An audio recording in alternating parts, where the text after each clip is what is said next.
আসসালামু আলাইকুম। আমার ঘুঘু পাখি ডিমে তা দিচ্ছে। বারান্দায় বেশ কিছু ফুলের গাছও আছে, সেগুলি আমি একটু দেখানোর চেষ্টা করতেছি আপনাদেরকে।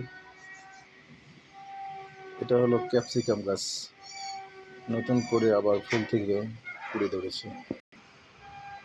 এটা হলো রঙ্গন গাছ, ফুল কিছু আছে আবার কিছু ঝরে গেছে। পাশেই আছে ক্যাকটাস, ক্যাকটাস গাছ, খুব সুন্দর ফুল হয়েছিল, এখন ফুল নাই। এখানে আছে আরেকটা গাছ, এটা হলো পাম গাছ। পাশে লেবু গাছও আছে একটা, লেবু গাছে বেশ লেবু ধরেছে, এই যে লেবু। এর পাশে আছে একটা কয়েন প্লান্ট গাছ, এর পাশে আছে ক্যাকটাস গাছ,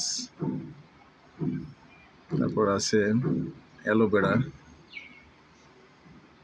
এটা হলো কারি পাতা গাছ।